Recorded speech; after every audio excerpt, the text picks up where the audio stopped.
Hi, kindergartners. It's a very rainy and cloudy day here. No better time than to pick up a good book and read to all of you. That's one thing I really miss is reading a book to all of you. So let's do that together today. We're going to hear this story, Bread Comes to Life. It's a garden of wheat and a loaf to eat. I wonder what that means, a garden of wheat and a loaf to eat. I think if wheat is grown in a garden, then that wheat must be used to make bread somehow, and we'll have to read to find out. And then let's look down here. It says by George Levenson. So he's our author. He wrote the words, and the photography is by Shmuel Thaler, which means there's real photos in this story. So it must be a non-fictional informational book. And let's take a look at some of those real photos so you can then make some predictions.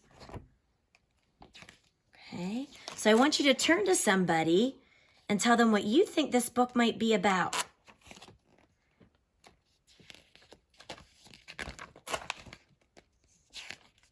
Think about the title, the front cover, and these pictures to make your predictions. All right, hopefully you got some ideas there. I also want you to do a couple more things as good readers today while we're reading this story, Bread Comes to Life. I want you at the end to be able to summarize this book, so you need to be able to tell me what it was mostly about. And I also want us to talk about the steps that were used, so we'll sequence the story and talk about the steps that were used to make bread as well. Okay, so let's begin. I'm excited. Bread Comes to Life. And here's our title page. And let's set our book down so we can get a better look. Bread is the food we eat every day. So many kinds, so many ways. White bread, black bread, small bread, tall bread, thin bread, twin bread, dinner rolls, bread with holes, hard day old tough bread. I'm noticing something. This is not our normal nonfiction book. It has like some poetry in it, some rhyming words. It gives it a good flow, and we can read that with some great expression. Soft, squishy, fluff bread. How many of you guys like bread? I know bread is our son Brady. We say he's the bread boy. He loves bread. What kind do you like the best? Like regular white bread? Do you like it a little harder with some crust on it?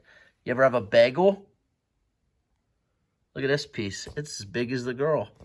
And there were some great describing words on this page, great adjectives like white, small, thin, twin, black. Great ways to describe bread. There's all different kinds.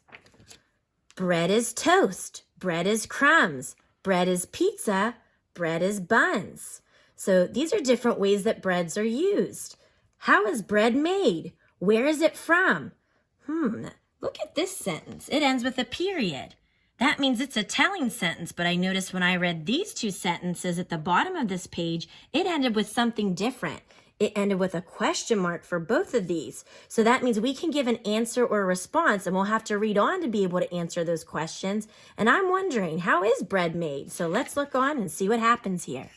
This baker makes his bread from scratch by sowing wheat in his backyard patch. And that patch is just a small place of land there that you own.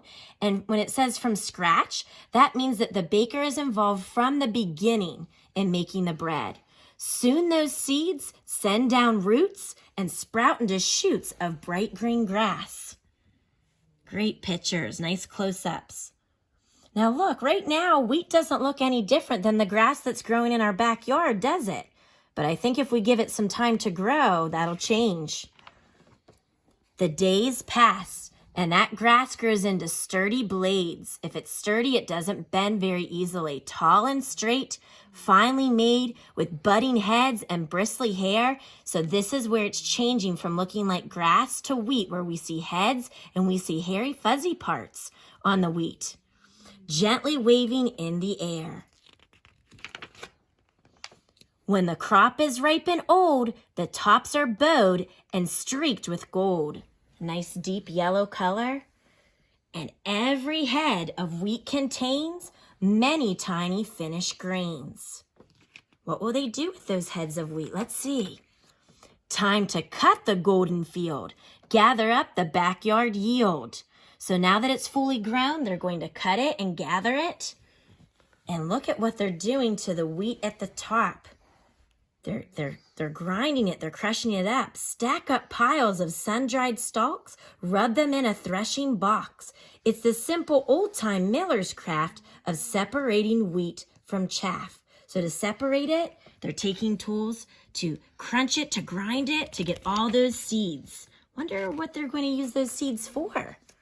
What's left are seeds, a hefty load. A hefty load is a heavy load with a lot of seeds, many times the number sowed. Look how many seeds there are there. And each new grain of harvest wheat looks just like a loaf to eat. Now is the hour to grind those grains into whole wheat flour. So the seeds were used to grind into the flour that will be used to make the bread. With simple tools and easy rules, it's on with the show to make up some dough and bring fresh bread to life.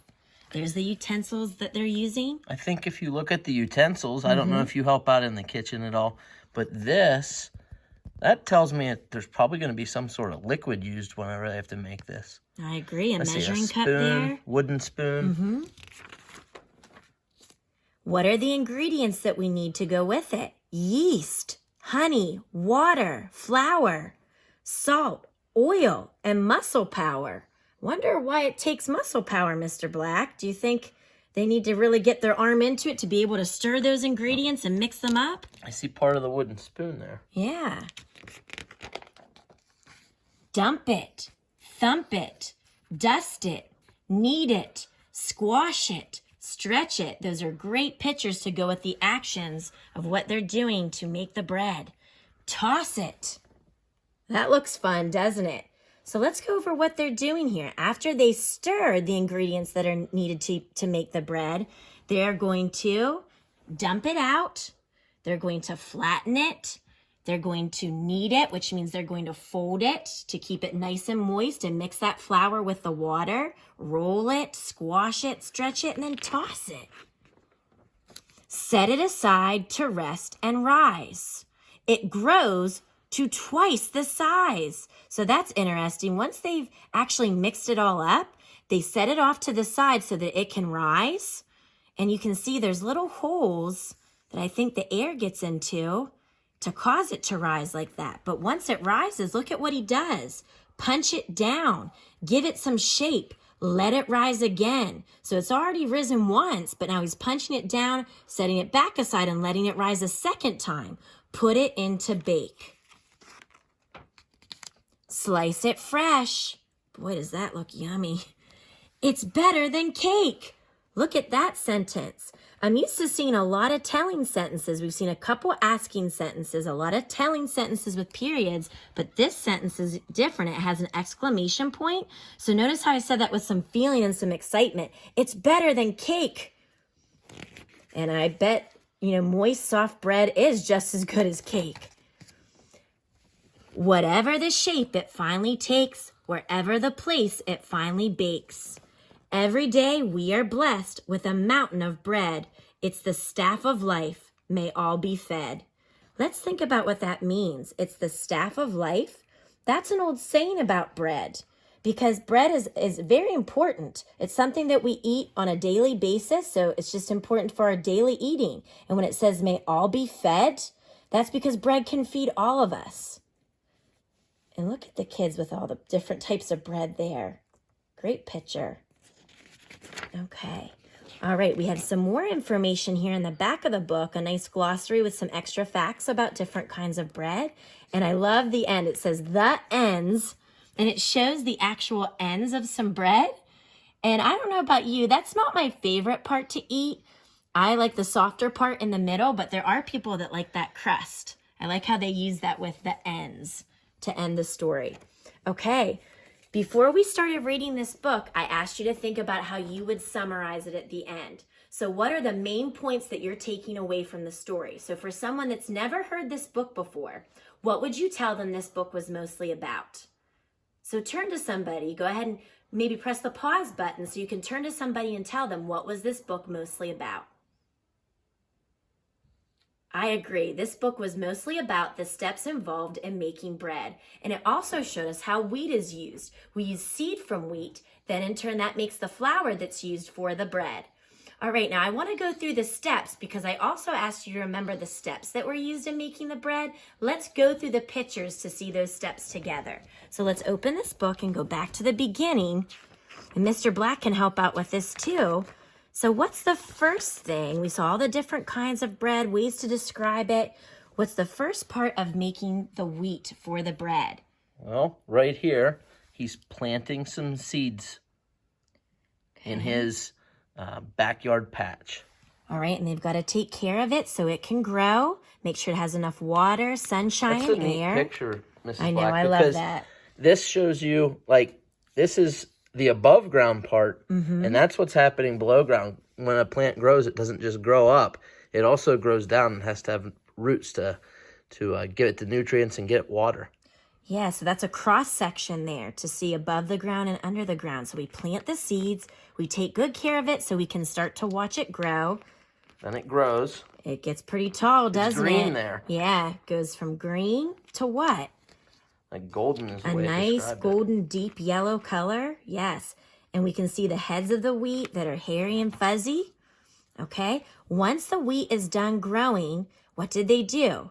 They had to gather it. They had to cut it. And then that top part is what we need to grind. So we're going to crunch it up and then take the what from that? The seeds. The seeds are going to be used to make flour, wheat flour. And that's a key ingredient in making bread. So once you have the flour, then you got to get the things that you need to mix it up and make it. Right. So let's add those other ingredients now that we have those utensils. So next we've got to mix the flour with the yeast, the honey, and the water. Salt, oil, use that muscle power to stir it, to mix it well. And then you can flatten it. Well, now we have the dough. Yep. Dump it out, and then we have to You have to pound it. do all these things to it to get it Yeah. ready. Knead it, which means folding it in to mix the water with the flour. Which part would be the most fun here? Good question, Mr. Black. I'm going to say one of these two. What do you think? Yeah, I know. I saw them make, whenever they make pretzels at the mall, they have to do the stretch it out. And it Annie's always looks pretzels, fun. yes. Yeah. They have to stretch it out, and then they've got to throw it up in the air. All right, once it's ready, then they can set it aside for it to rise. All right, once it has risen, he punches it, and then he sets it aside to rise again. Now it's ready to bake. And we have it, our freshly sliced bread. Looks so good. It's making me a little bit hungry right now, kiddos. All right, now it's your turn to remember these steps as you complete your assignment that goes along with this story. I hope you like reading about bread. See everyone. Oh, and here's, yep.